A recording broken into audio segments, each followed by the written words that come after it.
Cuando Pablo dice el Israel de Dios, evidentemente él no se siente a sí mismo como un separatista o un sectarista en términos peyorativos. Él se siente como un conservador, como alguien que está siguiendo los dictámenes divinos. Según Moshe, surgirá un profeta. El rol del Mesías también es parte del rol del profeta y se ha de seguir los dictámenes del profeta, como desde antaño.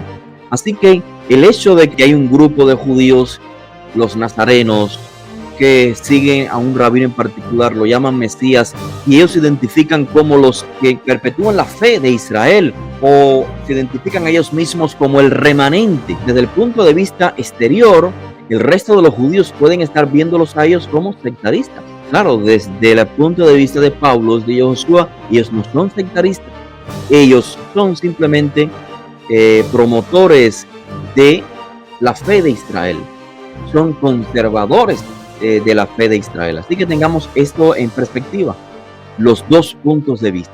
Saludos estimados, saludos estimadas, bienvenidas, bienvenidos una vez más a esta serie de charlas, variedad judía o variedad judaica, entiéndase la forma, la práctica del judaísmo en términos pluralistas. De esto ya hemos tocado con pinceladas al inicio, hoy vamos a profundizar un poquito más. Pues bien, a modo de introducción me gustaría recalcar que, como se ha estado indicando a lo largo de este curso, delinear una forma de judaísmo sobresaliente que va desde el año 400 antes de la era común, entiéndase, cuando regresan de Babilonia los judíos, hasta el año 70, esto no debe implicar que estamos suponiendo la existencia de una ortodoxia monolítica, o lo que es lo mismo, un consenso que pueda denominarse como judaísmo normativo.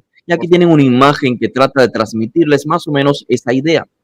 Contrariamente a la frecuente aparición del término judaísmo normativo en los libros que tratan sobre esta época, libros publicados ya sea por el mundo judío, por el mundo judío religioso o secular, es frecuente la aparición de esta definición, judaísmo normativo. Pues bien, nuestra presentación, nuestro curso trata de ver la realidad de una manera un poco más histórica. Por esto les decía, contrariamente a la aparición de esta definición, judaísmo normativo, en los escritos de muchos eruditos contemporáneos, la realidad es que nunca ha existido tal cosa como judaísmo normativo. Se entiende que el término, la expresión judaísmo normativo se emplea con el fin de clarificar cuál es el judaísmo más pudiente, pero es posible que la audiencia no capte el verdadero mensaje. Más bien, en lugar de judaísmo normativo, más bien siempre ha habido una variedad emergente de tanto obras literarias judías como diversidad de expresiones religiosas. Y les voy a poner algunos ejemplos.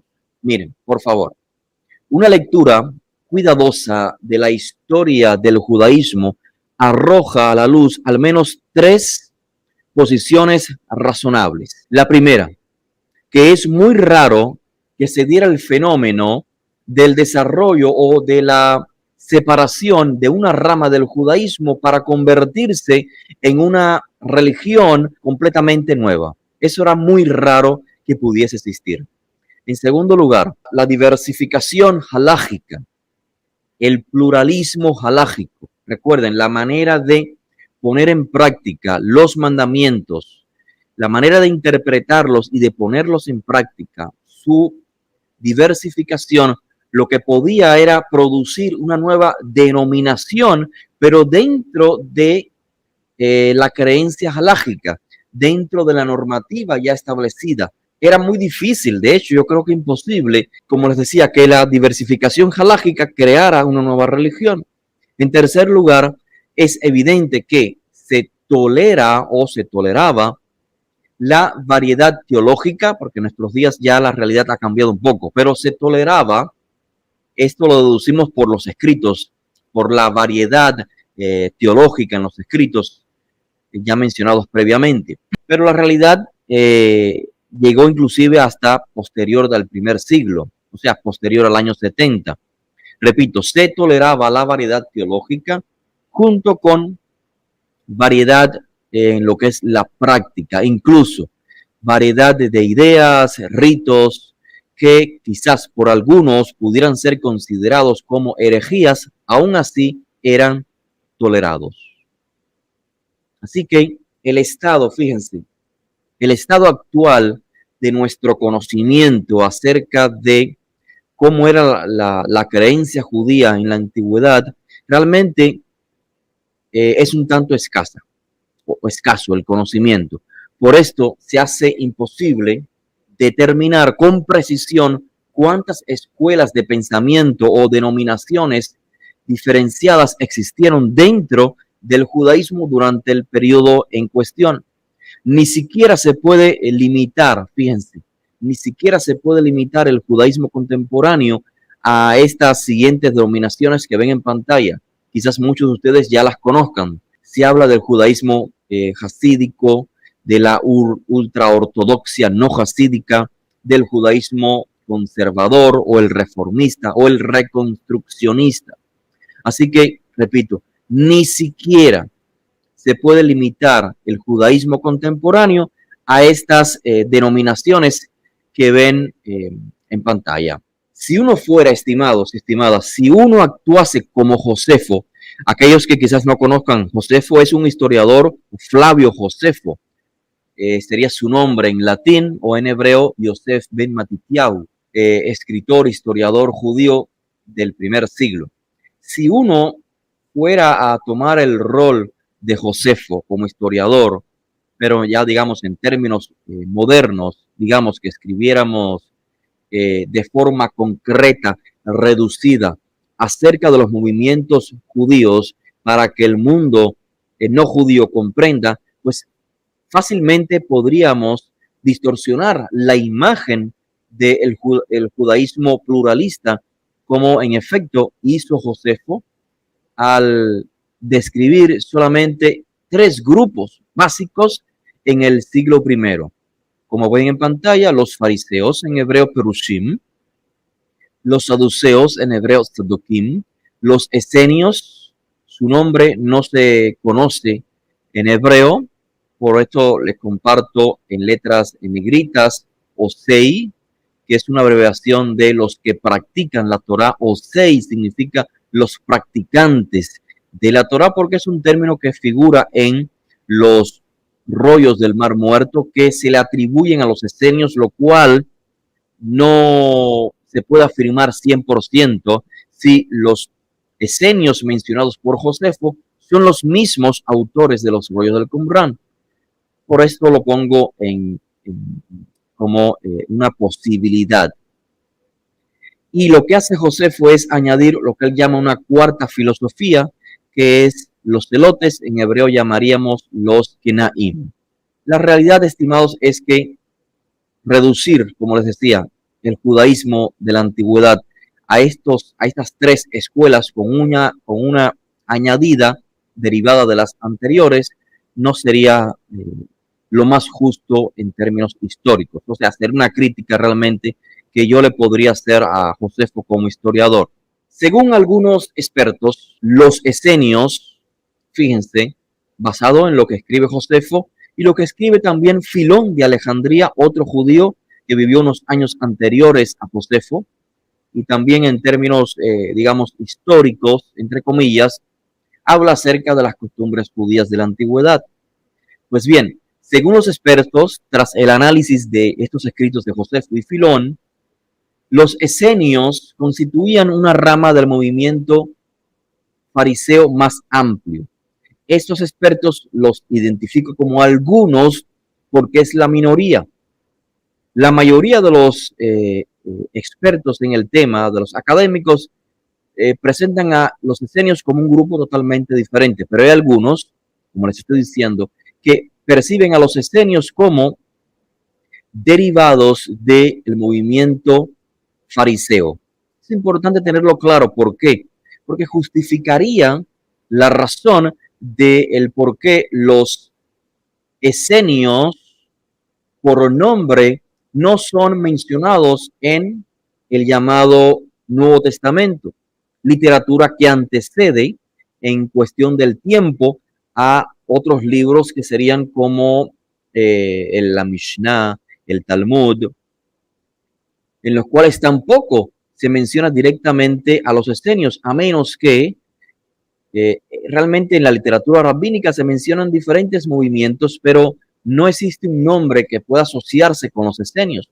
Así que si tomamos como válida la presentación de algunos académicos diciendo que los esenios eran un grupo derivado de los fariseos, entonces es posible que en la crítica que Yoshua hace respecto a los fariseos esté incluyendo la práctica de los esenios.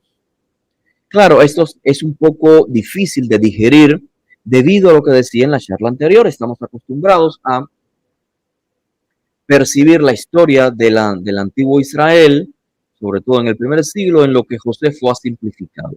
Así que sí me gustaría recalcar esta idea. Fíjense que es Jerónimo, un padre de la iglesia que vivió en el siglo IV, quien por primera vez nos presenta a la escuela de Hillel y la escuela de Shammai, que vivieron un poco antes entre el primer siglo antes de la era común y el primer siglo después de la era común. Pues Jerónimo, 4 o 5 siglos posteriores, nos dice que Hillel era fariseo y Shammai era fariseo. O sea, ha reducido, tal como hizo Josefo, la cosmovisión del pueblo judío. O sea, eran fariseos y esta no es la realidad. De Hillel tenemos evidencia de que realmente no era fariseo y más adelante lo voy a compartir. De Shammai, evidentemente, es muy posible que sea fariseo porque Josefo lo asocia, justamente lo llama un fariseo, pero no llama a Hillel fariseo. No sé cuántos de los presentes tengan conocimiento de estos personajes. En caso de que no sea así, pues yo supongo que muchos sí lo conozcan, pero en caso que necesiten una explicación más detallada, me lo dejan saber, por favor, y con todo gusto clarificaré. Entonces, de manera similar, se podría simplificar, así como hizo Josefo, como hizo Jerónimo, podríamos hoy simplificar, como ven en la pantalla las notas, o sea, decirles a los no judíos para que entiendan el contexto judío. Mire, el judaísmo se divide en dos grupos, en tradicionalistas y en modernistas. Podemos colocar a las formas de hasidismo y la ortodoxia bajo el término tradicionalismo y bajo la definición del modernismo podemos colocar a las diferentes formas de judaísmo en la actualidad que reconocen lo que es la legitimidad de la revisión, de la renovación del judaísmo, en los cuales defienden la autoridad contemporánea sobre una autoridad divina, vamos a identificarla congelada. Sí, la autoridad según el judaísmo, que podemos identificar como tradicionalista, como los hasídicos o la ortodoxia, tienen en perspectiva una autoridad teóricamente congelada, o sea, que ha quedado en la historia. Y sería, yo creo que más consecuente con la visión de los profetas, asociarnos con lo que hoy podemos identificar como el modernismo o expresiones judías modernistas, que reconocen la legitimidad de la revisión de nuestra propia historia, porque de hecho, aquellos que en la antigüedad se identificaron como tradicionalistas eran en realidad revisionistas. Pues bien, la cuestión es que esta categorización, aún estas dos categorizaciones que ven en pantalla, llamada una tradicionalistas o modernistas, aún así distorsionaría la historia y las realidades actuales. Sí, de nuestro presente. En medio de todo lo que estos grupos tienen en común, hay también diferencias muy significativas que merecen un mayor acercamiento para poder identificarlos. Veamos el siguiente ejemplo, estimados. Vemos en pantalla subdivisiones judías, primeramente en lo que es la tierra de Israel, porque la realidad en la tierra de Israel es muy diferente, no muy, pero sí un tanto diferente a la vida judía, digamos, en lo que respecta a Norteamérica, que es la segunda región donde vive la mayor cantidad de judíos después de Israel. Pues bien, en la tierra de Israel se dividen o subdividen los judíos de la presente manera. Como ustedes pueden apreciar, la gran mayoría son seculares. ¿Qué significa un judío secular? Un judío que evidentemente no es religioso, un judío que evidentemente no es tradicional, un judío que no cree en Moisés, no cree en la Torá, no vive según los mandamientos. Luego, la porción mayor debajo de los seculares o los judíos seculares son lo que se llaman el tradicionalista no religioso. ¿Qué significa tradicionalista no religioso? Bueno, pues es la persona que sigue las tradiciones, o sea, que sí habla acerca de Abraham, habla acerca de Moisés, de los mandamientos éticos y morales, pero los toma como opcionales, pero no desde el punto de vista religioso. Es decir, no tiene un compromiso con la divinidad, no tiene un compromiso con el pacto descrito en la Torah, sino que simplemente tiene una tradición, como digamos el peruano tiene su tradición peruana, el español tiene su tradición española, o algo así, digamos como yo creo que el católico existe en Latinoamérica, no el católico practicante, sino el católico tradicional. Cierto que dice que si él cree, digamos, tal vez en Dios, tal vez en Dios, sigue la tradición del país, pero no en sentido religioso. En tercer lugar, en color azul, ven el tradicionalista religioso. Este es la persona que sigue la tradición antigua de Israel en términos religiosos. Es decir, si tiene un compromiso, aunque vago, podemos decir, con lo que respecta al pacto de Dios con el pueblo de Israel. Y tenemos lo que sería el judío religioso. Es decir, aquí podemos incluir al conservador, al reformista y a todas las vertientes judías que hay, que creen en Dios y que, aunque, o sea, tienen un compromiso con los mandamientos, siempre lo traen en connotación con el presente. O sea, revisan otra vez lo que es la vida judía, cómo se debe actualizar la vivencia de los mandamientos.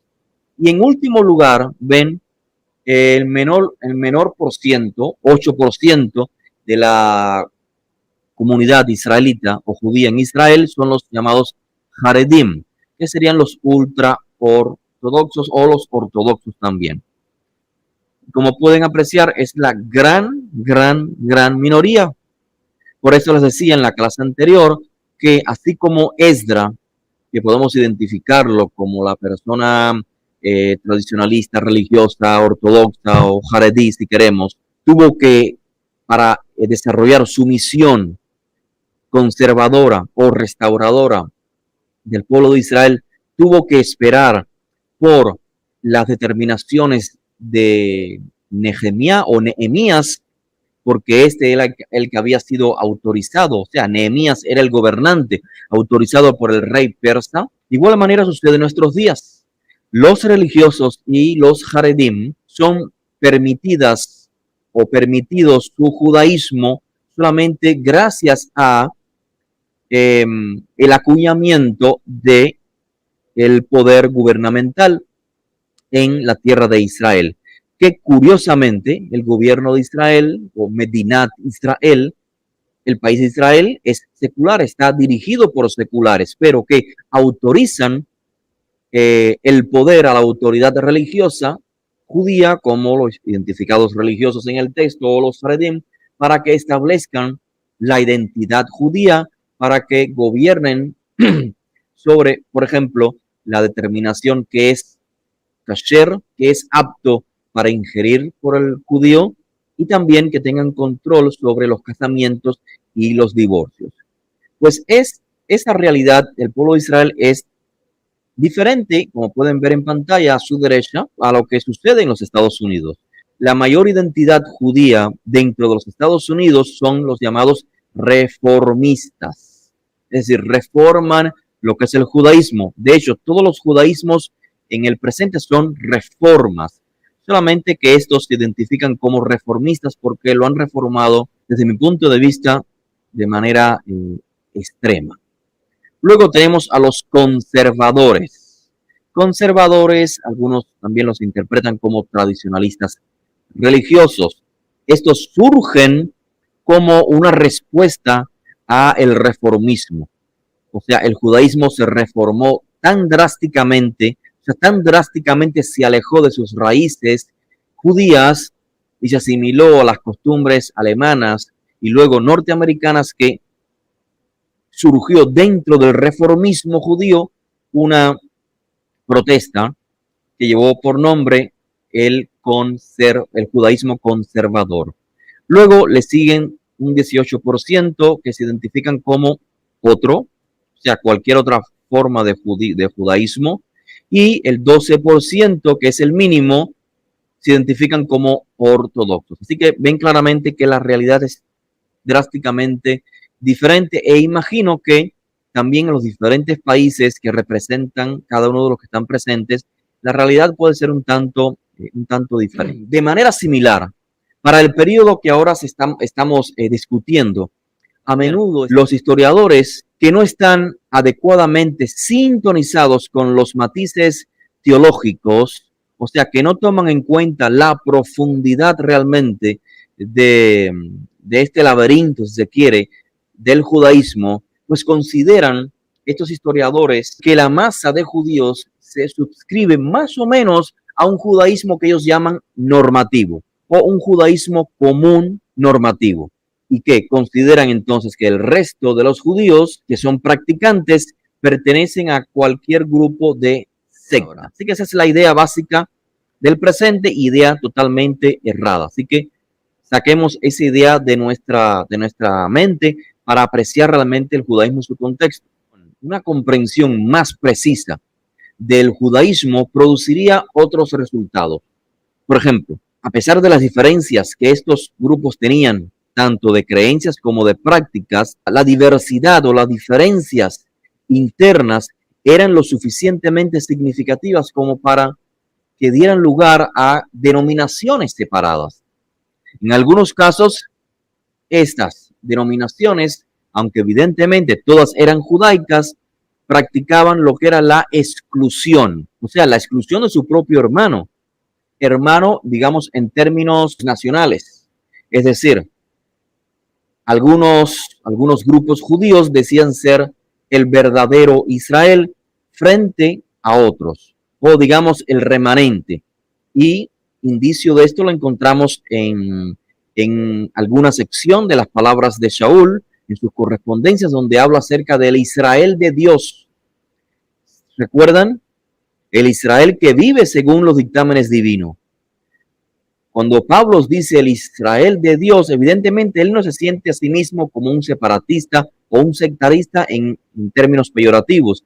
Él se siente como un conservador, como alguien que está siguiendo los dictámenes divinos, que según Moshe surgirá un profeta.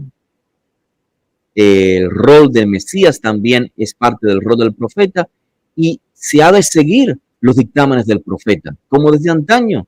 Así que el hecho de que ustedes puedan leer en el llamado Nuevo Testamento, mal llamado Nuevo Testamento, que hay un grupo de judíos, los nazarenos, que siguen a un rabino en particular, lo llaman Mesías, y ellos se identifican como los que perpetúan, vamos a decir, perpetúan la fe de Israel, o se identifican a ellos mismos como el remanente. Desde el punto de vista exterior, el resto de los judíos pueden estar viéndolos a ellos como sectaristas. ¿Se entiende? Claro, desde el punto de vista de Pablo, de Josué, ellos no son sectaristas. Ellos son simplemente promotores de la fe de Israel. Son conservadores de la fe de Israel. Así que tengamos esto en perspectiva, los dos puntos de vista, cómo nosotros nos identificamos a nosotros mismos y cómo los demás nos identifican a nosotros.